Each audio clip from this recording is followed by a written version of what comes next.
Թակիցն է ելք դաշինքից Երևանի քաղաքապետի թեկնածու Նիկոլ Փաշինյանը։ Վայրացած պարոն Փաշինյան, նախ ինչու ասացիք լրագրողին, որ նման հիմար հարցեր չտա, դա վիրավորանք չէ։ Ես հարցն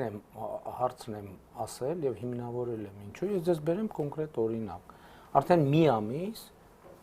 լրագրողները հետեւականորեն հարց են տալիս, ասում են ինչ որ մեկը հայտարարել է, թե Զորամասում հրահանգել են, որ ձեր օգտին քվեարկել։ Ես լրագրողին հարց եմ տալիս եւ այդ թվում նաեւ որպես նախկին լրագրող եւ գլխավոր խմբագիր հարց եմ տալիս։ Ասում եմ տեղամասի համարը ճշտել եք։ Գնացել եք տեղամասի արդյունքները հանել եք։ Տեսել եք ելք դաշինքը ինչքան ձայն հավաքել է տեղամասում եւ շրջակա տեղամասերում եւ ընդհանրապես հանրապետությունում։ Այսինքն ես չեմ հասկանում, որ ինչ որ մեկը ինչ որ բան ասի, անընդհատ այդ մասին հարցնելու են։ Ես էլ լրագրողներին, եթե ինչ շարունակելն, ես այդ ստուդիայում էլ եմ ասել, թերևս եթերում եւ խնդրել եմ, ասել եմ, եթե նման հարցեր լինեն, արժանանալու են շատ կոշտ հակազդեցության։ Ես էլ նույն տրամաբանությամբ ասենք ճիշտ է, որ Սերժ Սարգսյանին եք աջակցում։ Ես էլ լրագրողին նույն տրամաբանությամբ կարող եմ հարցնել, ճիշտ է, որ Սերժ Սարգսյանն է ձեզ միջնորդել, որ ընդունվեք աշխատանքի։ Կամ ձեր լրատվամիջոցը ճիշտ է, որ Սերժ Սարգսյանն է ծառայում, կամ ճիշտ է, որ դուք Սաշիկի մոտ եք աշխատում, կամ ճիշտ է, որ դուք Միշիկի մոտ եք աշխատում, կամ ճիշտ է, որ ձեզ ամեն օր 1000 դրամ են տալիս, որ այդ հարցը բարձրաձայնեք։ Այսինքն կարելի է նույն հարցը ամեն անգամ տալ, այդ հարցը ասենք ինչ են ուզում։ Ես ասում եմ նաով իմ քաղաքական կենսագրությունը իմանալով, իմ քաղաքական ողջ լրագրային եւ քաղաքական կենսագրությունը իմանալով նման հարց է տալիս, նա բարձրաձայնում է հիմարություն։ Եվ ես սա պնդում եմ։ Դուք չեք համարում, որ վիրավորել եք լրագրողին։ Ոչ, չեմ համարում։ Երեք լրագրողական հանրությունը այլ կերպ արձագանքեց դրան, պարոն Փաշինյան, դուք նաև արձագանքեցիք դրան Facebook-ում, ես տեսա։ Չեք կարծում, որ իրականում դա ընդունվեց որպես վիրավորանք լրագրողի նկատմամբ եւ նույն փաստարկները թեկուզ այլ հնչերանգով ունեին նաև Մհեր Սեթրակյանը, Ռուբիկ Հակոբյանը։ Իսկ ինչ փաստարկներ ունեին Ռուբիկ։ Օրինակ Ռուբիկ Հակոբյանը նշում էր, որ լրագրողը սադրում էր իրեն, անընդհատ փորձում էր Ռուբիկ Հակոբյան լրագրողի կներեք քթին հարվածել է։ Ես ասում եմ Ժողովուրդ ջան, 1000 անգամ նույն հարցը տվել եք, ես ստացել եք պատասխանը։ Հիմա ամեն անգամ ասենք ենթադրենք ես գամ այս ստուդիա ինձ ասեք ճիշտ է որ Սերժ Սարգսյանն եք ծառում գլուխը պատին կտա նա ով այդպիսի ինֆորմացիան կտարածի լրագրող չլինի քաղաքական գործի չլինի այսինքն ես ինչ կուլտուրա է մի անգամ ասում եմ Արմեն Մարտիրոսյանը որ հայտարարություն արել է մի լրագրող կա որ գնացել է ընտրական տեղամասը ստուգի ի վերջո այդ տեղամասի տվյալները ընտրական նման հետևություն անելու իրավունք տալիս են հետևություն անելու տեղիք տալիս են Ես էլ ասում եմ այդ բոլոր մարդիկ ազգային անվտանգության ծառայության գործակալ են։ Գնացեք իրանց հարցրեք, ճիշտ է որ դուք ազգային անվտանգության ծառայության գործակալ եք։ Պարոն Փաշինյան, դուք փորձառու քաղաքական գործիչ եք եւ չեք կարծում, որ քաղաքական ձեր կարիերայի ընթացքում այսպիսի հարցադրումներ թեկուզ մի 60 անգամ անընդհատ հնչելու են։ Արդյոք դա տեղիք է նյարդայնանալու եւ նման կերպով արձագանքելու։ Նյարդայնանալու խնդիր չկա։ Ես հարցին պատասխանում եմ եւ պատասխանում եմ այնպես, ինչպես հարմար եմ գտնում։ Շատ լավ։ Եթե լրագրողը փորձի ձեր նկատմամբ հայց ներկայացնել եւ այլն, դուք պատրաստ եք ներողություն խնդրել։ Ինչի համար հայց ներկայացնել։ Որ դուք վիրավորել եք իրեն։ Գիտեք, թող լրագրողը հայց ներկայացնի։ Հիմա անցնենք ամենագլխավոր հարցին, որը քննարկվում է երեկվանից սկսած, պարզվում է Ծառուկյան դաշինքի 23 մանդատից հրաժարված 23 պատգամավորներից 12-ը պնդում են, որ իրենք նման դիմում չեն ներկայացրել եւ պարզվեց, որ 8-ի մանդատը վերականգնել հնարավոր է, որը արեց կենտրոնական դրական հանձնաժողովը։ Սա դուք ինչպես կորակեք եւ արդյոք անհրաժեշտ է այստեղ քրեական գործի հարություն եւ ուսումնասիրություն։ Գիտեք, կախված է հանգամանքներից Եթե այդ դիմումները այդ մարդիկ չեն գրել եւ հիմա հայտարարում են, որ այդ դիմումները իրենք չեն գրել, դա արդեն ինքնին հաղորդում է հանցագործության մասին եւ այդ հաղորդումը պետք է պատշաճ ընթացք ստանա։ Սա ինչպես կմեկնաբանեք, ինչպես է ստացվում, որ падգամավորը չի ներկայացրել նման դիմում, բայց կենտրոնական ընտրական հանձնաժողովն Թող դա համապատասխան մարմինները ճիշտ են։ Տեսեք, Այս մանդատի պատմության արձագանքը ձեզ բավարար է թվում իշխող կուսակցությունից, Բարգավաճ Հայաստանից, սա նորմալ քաղաքական պրոցես է։ Դե գիտեք, այդ կուլտուրան արդեն շատ վաղուց Հայաստանում գոյություն ունի եւ կարծում եմ դա ոչ մեկի համար նորություն չէ, որ կան քաղաքական ուժեր, որ падգամավորների տեխնացուներին կամ որևէ տեխնացուներին իրենց ցուցակում ներգրավելուց առաջ պաշտոնապես արդեն նրանցից դիմում են վերցնում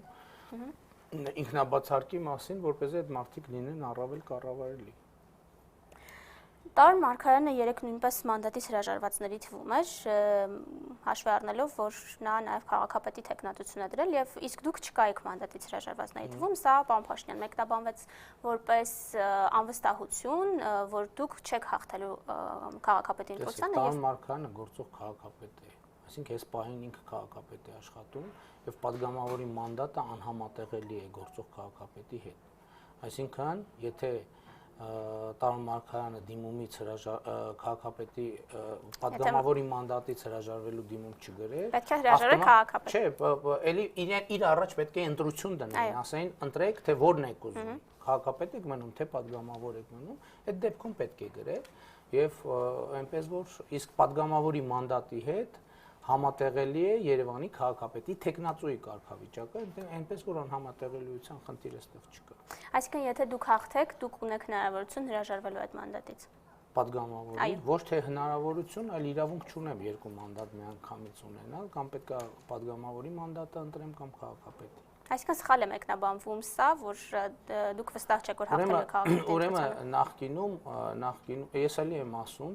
ազգային ժողովի падգամավորը կարող է լինել Երևանի քաղաքապետի տեխնացու։ Երևանի քաղաքապետը չի կարող լինել ազգային ժողովի падգամավոր։ Ազգային ժողովի падգամավորը չի կարող լինել Երևանի քաղաքապետ կամ ընդհանրապես որևէ քաղաքի քաղաքապետ, որևէ գյուղի գյուղապետ, որևէ այլ գործադիր պաշտոն զբաղեցնել։ Այսինքն նկատի ունեմ, հենց այս պահին ընտրություն կատարելու օրենսդրական պարտադրանք կա Տարոն Մարգարյանի առաջ եւ այս պահին ընտրություն կատարելու օրենսդրական պարտադրանք չկա իմ Չէ, առաջ։ պարտադրանքի մասին չի խոսքը, պարոն Փաշինյան, նկատի ունեմ, եթե դուք հաղթեցիք քաղաքապետի ընտրություններում եւ դառնում եք քաղաքապետ, ինչպիսին է ընթացակարգը։ Ես դիմում եմ գրում падգամավորի մանդատից հրաժարվելու։ Այո, դեռ ունեն մեկ այդ հնարավորությունը։ Այսինքն ես կարողացա ճիշտ ներկայացնել։ Падգամավորի մանդատը համատեղել է Երևանի քաղաքապետի տեխնացուի կարգավիճակի հետ, բայց падգամավորի մանդատը համատեղելի չէ Երևանի քաղաքապետի պաշտոնի եւ կարգավիճակի հետ։ Տարոն Մարգարյանը, քանի որ այս պահին քաղաքապետ է, ինքը օրենսդրություն պարտադրում է իրեն ընտրություն կատարել հենց այս փուլում։ Քաղաքապետի ընտրություններին դեռ կանդրադառնանք, ես մի հարց եմ ուզում ձեզ տալ Սահմանադրական դատարանի որոշման հետ կապված։ Տիգրան Մկուչյանը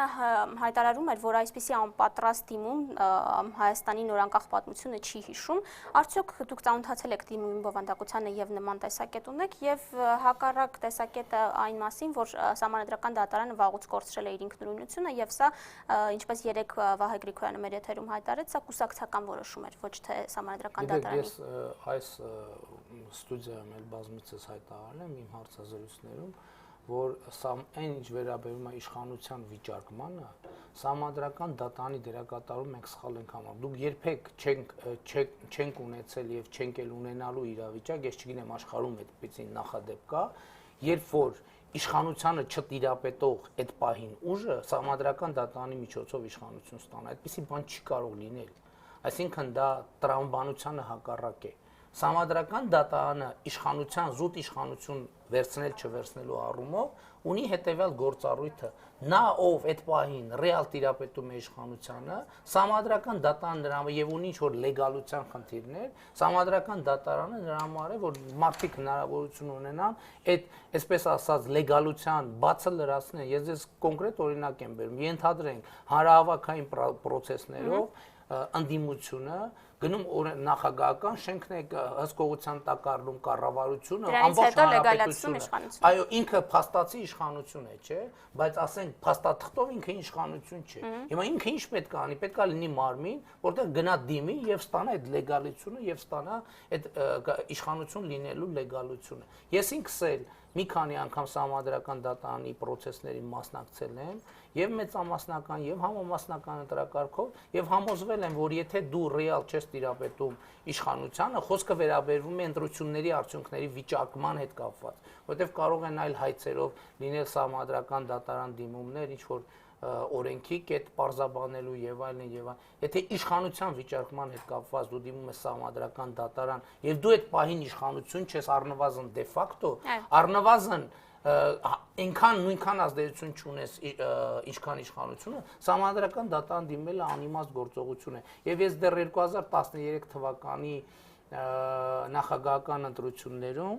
հետընտրական process-ների ես այն ժամանակ այդ տեսակետը առաջ քաշեցի, որ նման իրավիճակներում Սահմանադրական դատարան դիմելը որևէ իմաստ չունի, որովհետև մենք գիտենք, իհարկե դե յուրե իրավական պրոցեդուրայի առումով կան հարցեր, որոնք կարևոր են իրավական դիրքորոշումների առումով, քաղաքական առումով դա բացարձակապես անիմաստ գործողություն է։ Տեսեք, Լևոն Զուրաբյանի կարծիքը գրեթե ձեր կարծիքից շատ չի տարբերվում, բայց նա նշում է, որ սա հնարավորություն է տալիս միջազգային ատյաններում ներկայացնել այս հարցը, ցույց տալով, որ Հայաստանի Սահմանադրական դատարանը քաղաքական որոշում է կայացնում։ Նկատի ունեմ երկու տարբերակ կա, կամ դուք չեք դիմում Սահմանադրական դատարան, միանում այդ դիմումին մտածելով, որ ընտրությունները լեգալ են անցել, կամ Չէ, մի րոպե, ընտրությունների հետ կապված մենք մեր դիրքորոշումը ունենք։ Մենք ինչ ենք ասում։ Մենք ասում ենք, որ ընտրությունների արդյունքները ընդհանուր առմամբ ձևավորվել են ընտրությունների եկած ընտրողների քվեարկության արդյունքում։ Երկրորդը, մենք պահպանել ենք երկդաշինքի օգտին տրված ամեն քվե։ Այսինքն մենք չենք ասում եւ չենք կարող ասել, որ օրինակ այս ընտրություններում երկդաշինքը ստացել է ոչ թե 122069, այլ 350,000 ձայն եւ այդ ձայները գողացվել են։ Ինչքան մարդիկ մեզ ձայն են տվել, այնքան մենք այդ ձայները պահպանել ենք։ Հաջորդը ընտրությունների արդյունքների ընթացքում համատարած եղել է ընտրակաշառքների բաժանման process։ Երրորդը ոստիկանությունը համապատասխան արձագանք չի տվել այդ ընտրակաշառքների բաժանման գործընթացին։ Եւ հաջորդը մեր հանրության շրջանում այդ ընտրակաշառքների բաժանում մենք պատկերացնում ենք ինչքան մարդ է դրա մեջ ներգրաված։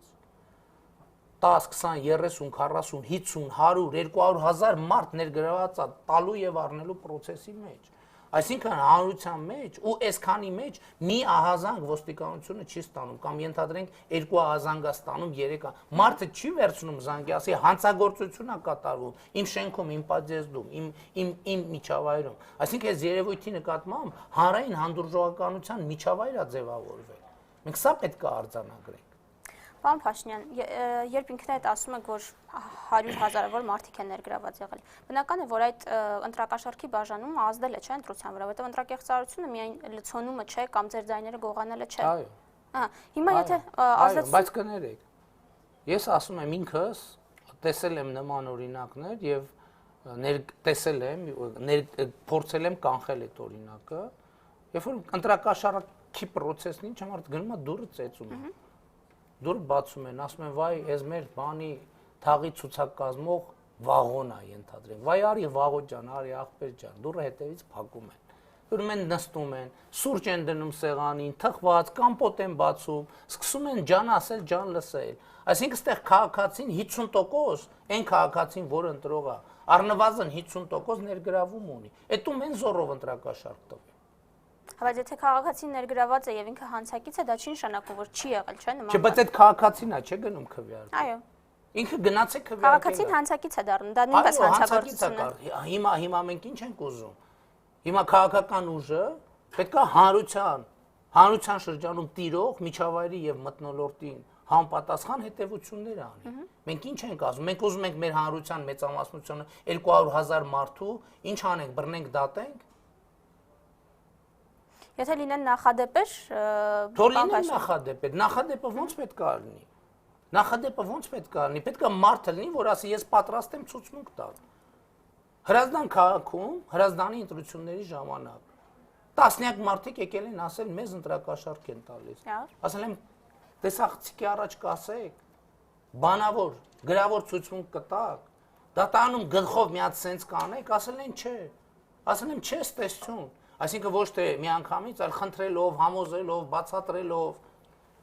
Մարդը կատարել է իր ընտրությունը։ Ես այստեղ եմ ասել, նաև ձեր եթերում եմ ասել, որ այսօր Հայաստանում ամենապոպուլյար քաղաքական գործիչը 10,000 դրամանոցն է։ Ինքն է հաղթել ընտրություններում։ Եվ խնդիրն այն չի, մենք ոնց ենք վերաբերվում սրան, նախ պետք է արձանագրենք ինչա տեղի ունեցել։ որովհետև մենք կարող ենք հիվանդությանը բուժելուց առաջ պետք է ախտորոշել հիվանդություն։ Պարոն Փաշինյան, հիմա ձեր խորհրդարանական գործունեության Հիմա կներեք, այն 122,069 մարդու, ով եկել մեր օգտին քվեարկել է, իրանց ընտրակաշարք չեն առաջարկել։ Գուցե վերցրել են ընտրակաշարք։ Չգիտեմ ինչ են արել, բայց մարդիկ իրաց կամքը արտահայտել են, չէ՞։ Այսինքն այդ մարդիկ նեն չի, որ այդ մարդկանց մենք ավտոբուսներով, ասենք, Շվեյցարիայից բերել են, քվեարկել են։ Այդ կապակցությամբ մի ուրիշ հարց եմ ուզում տալ, ոչ միայն դուք, այլև այլ ընդդիմադիր քաղաքական գործիչներ նշում էին, որ եթե անգամ անհրաժեշտությունն ունեք այդ փողը վերցնելու, վերցրեք եւ ձեր խղճի մոտով քվեարկեք, արդյոք սա ճիշտ դիրքորոշում է։ Ես չեմ կարող քաղաքացիներին կոչ անել, որ գնացեք հանցագործություն արեք։ Հանցագործություն արեք, հետո հետ կանգնեք այդ հանցագործությունից։ Մենք մարդկանց ինչ էինք ասում ենք նրանք, ովքեր պարզած ձեռքով են, իրենց քաղաքացիական դիրքորոշումը պարզած ձեռքն է, նրանք շարունակելու են մնալ պարզած ձեռքով։ Եվ այդ իրողությունը հաստատվեց, բայց ելի եմ ասում, մենք մեր խնդիրը չէ այդ քաղաքացիներին գամել անարգանքի սյունին։ Մեր խնդիրն է այդ քաղաքացիների հետ խոսել, որպեսզի նրանք ավելի խորությամբ ընկալեն այս գործընթացի այն հետևանքները, որ ունենում են իրենց երեխաները, իրենց երկիրը երկար տարիներ։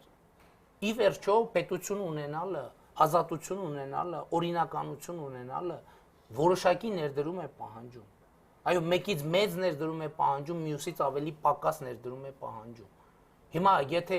ասենք օրինակ ասում են, մարդիկ վախենում են, մարդիկ չգիտեմ աշխատանք ունեն։ Չէ, ես էլ ասում եմ, ես որպես քաղաքական գործիչ, այդ օրինակը որպես օրինակ ծառայել եմ մարդկանց։ Իմ մեքենան պայթացրել են, ես 2 անգամ դատվածություն ունեմ, ես 2 տարի բանտում եմ անցկացրել, մի տարի 4 ամիս ընդհատակում եմ անցկացրել, և հետո դրանից հետո իմ ընտանիքը այդ ընթացքում ինչ զրկանքներ և տառապանքներ ա կրել, ասում եմ ես դրա համար եմ այդ օրինակը, որ ժողովուրդ ջան, պետք է այսպիսի ճանապարհով գնալ ազատություն ունենալու մեջ, պետություն ունենալու մեջ, և ահա այդ մտածողությունն է հակադարձ, որ ցույց է տալիս, ասում է, չէ, սա իսկական չի, սա բանտում չի նստել, Սոչիում ա եղել իրականում, կամ բանում,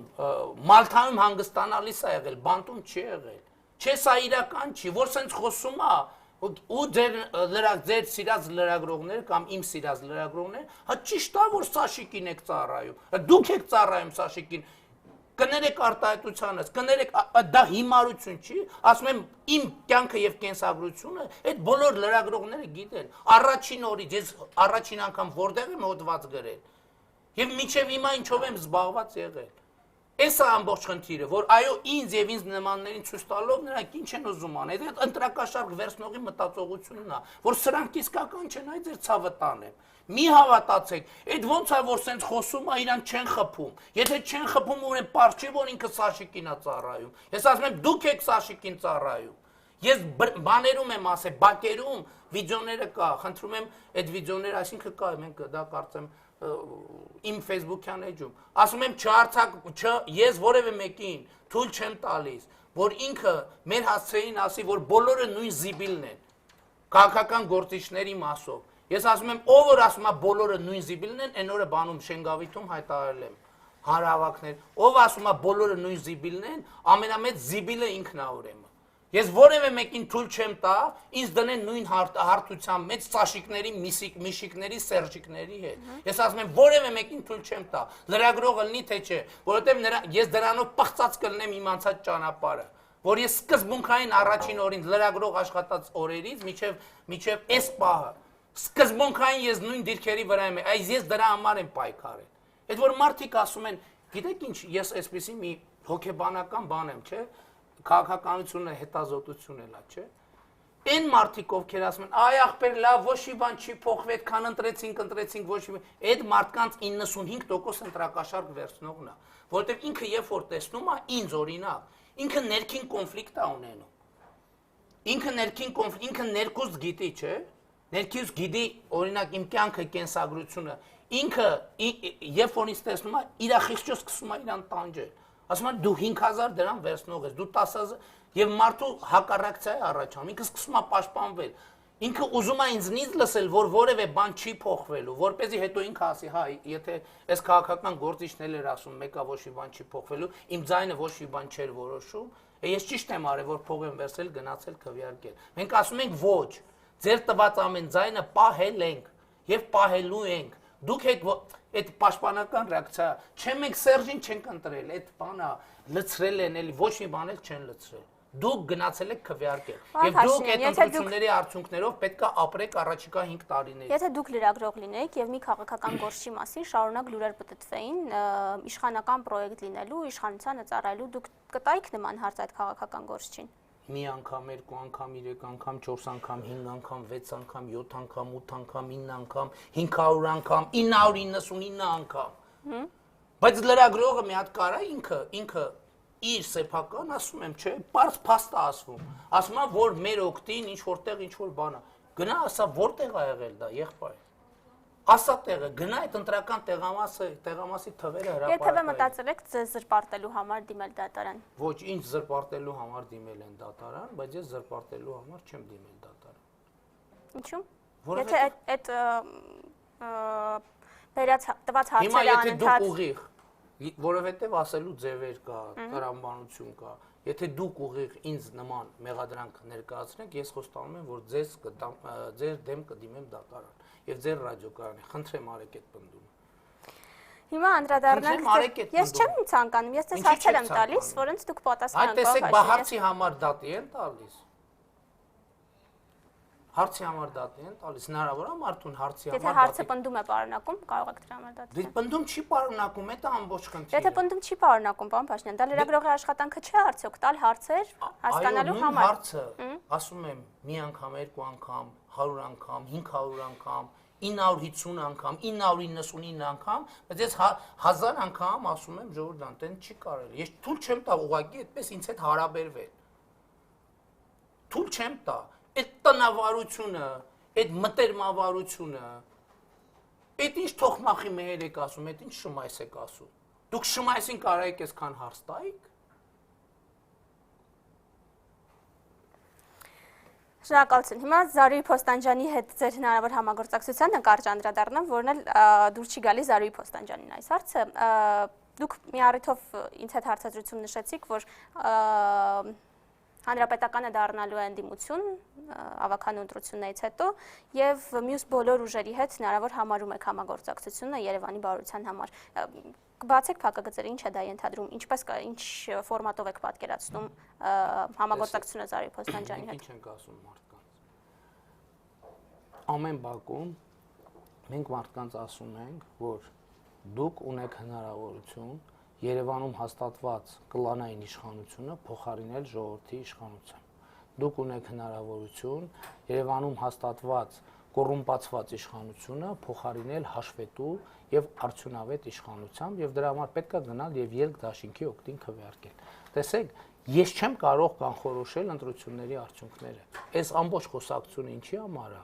որ ընտրողն է կանխորոշում ընտրությունների արդյունքները։ Հիմա ինչ վերաբերում է Զարուհի Փոստանջյանի հետ կապված հարցին։ Ես ասել եմ արդեն, որ այն կարգավիճակը, որ հիմա ես եմ կրում, ելք դաշինքի քաղաքապետի տեխնացուի կարգավիճակ, մենք առաջարկել ենք Տիկին Փոստանջյանին։ Այսինքն ինքը ձեր դաշինքից լինի եւ ինքը լինի քաղաքապետի տեխնացու, ճիշտ հասկացա։ Մենք առաջարկել ենք այն կարգավիճակը, որ ես եմ հիմա, որում ես հանդես եմ գա, այդ կարգավիճակը մեր դաշինքը առաջարկել է Զարուհի Փոստանջյանին։ Մենք ավելի ուրիշ կարգավիճակ ենք առաջարկել, ասել ենք, թող Երկիր ծիրանին եւ ելք դաշինքը միավորվեն եւ Տիկին Փոստանջյանը լինի այդ միավորված դաշինքի առաջին համար էլի քաղաքապետի տեխնացուն։ Այսինքն այն առավելագույնը, որ մենք կարող ենք առաջարկել, մենք առաջարկել ենք։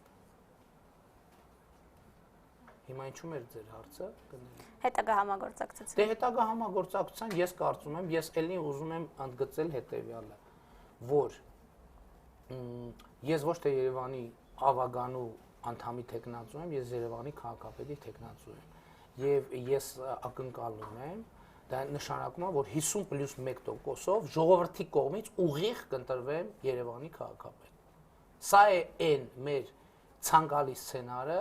որ մենք դրել ենք ընտրությունների հիմքում։ Այսինքն մնացած սցենարները մեզ համար դիտարկելի ցանկալի սցենարներ չեն։ Ինչ վերաբերվում է համագործակցությանը, մենք ասել ենք, որ այնտեղ որտեղ հնարավոր կլինի եւ անհրաժեշտ կլինի համագործակցել, մենք կհամագործակցենք։ Եվ կարճ դիտորդների վստահված անձերի մասին, որովհետև այս ընտրությանը դիտորդները շատ ավելի քիչ են, քան խորհրդարանական ընտրությունները, տոկոսային հարաբերակցության ոչ միայն քանակով։ Դուք հայտարարել եք 1000 վստահված անձ ներգրավելու մասին, ինչ փուլում է հիմա պարոն Փաշինյան, քանիսն եք արդեն մոտ 1000 դիտորդի ցուցակ, եթե չեմ սխալվում, արդեն ներկա 1000 վստահված անձանց ցուցակ արդեն մոտավորապես պատրաստում ենք, դա ընթացքի մեջ է եւ ըստ էության մենք կարծում ենք, որ բոլոր ընտրական տեղամասերը կառնենք վերահսկողության տակ։ Ընտրակաշառքների դեպքերի մասին ահազանգեր, բան այս պահին ունեք։ Այս պահին չէ, ու դա բացատրություն ունի, որովհետեւ տեսեք, երբ որ ընտրակաշառքի մասին ահազանգեր լինում են, օրինակ խորհրդարանական ընտրությունների ժամանակ, ընտրակաշառք ունի երկու փուլ։ Առաջինը ցուցակներ ձևավորելու փուլն է եւ երկրորդը բուն գումարը տալու փուլն է։ Քանի որ հիմա ցուցակները պատրաստ են, չէ, ձևավորելու անհրաժեշտություն չկա, այսինքն ցուցակները խորհրդարանական ընտրություններից քիչ են։ Հիմա անելիք չկա, նկատի ունեք այս բանը։ Այսինքն պատրաստ են այդ ցուցակները, եթե պիտի ընտրակաշառք բաժանեն, մնում է վերջում ուղղակի զանգեն, պայմանավորվեն, փողը տան։ Բայց երեք Արամ Սարգսյանը նշեց, որ տեղեկությունն եք արդեն, որ տնօրենները աշխատում են հանրապետականի համար, ինչի մասն է։ Կոնկրետ դեպքեր կան, որ երբ որ ասեց ինքը իր հարցազրույցի մեջ, եթե չեմ սխալվում, որ զանգեր են հնչել կոնկրետ հասցեներով եւ այլն։ Շնորհակալ եմ, պարոն Փաշինյան։ Ես նշեմ նաև, որ ելքդաշինքը այսօր ժամը 14-ին որտեղ եք լինելու։ Նոր Նորքում, բայց ես ուզում եմ մի այսպեսի դիտարկում անել։ Ես ուզում եմ ուղղակի, որպեսզի, քանի որ ես ինքս մասնագիտությամբ լրագրող եմ եւ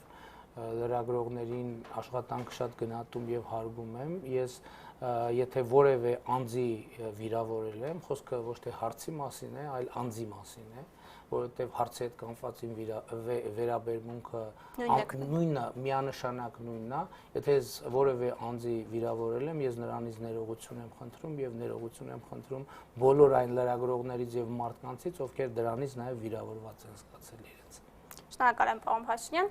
Խոսքը վերաբերում է 3 տեղի ունեցած միջադեպին, երբ Նիկոլ Փաշինյանը լրագրողներից մեկին հորդորեց իրեն նման հիմար հարցեր չտալ։ Խոսքը վերաբերում էր իշխանական ծրագիր լինելուն։ Այսօր ելքդաշինքը ժամը 14-ին նախընտրական քարոզարշավ է անցկացնելու Նոր Քամայնքում, մենք այն ուղիղ հեռարձակմամբ ցուցադրելու ենք։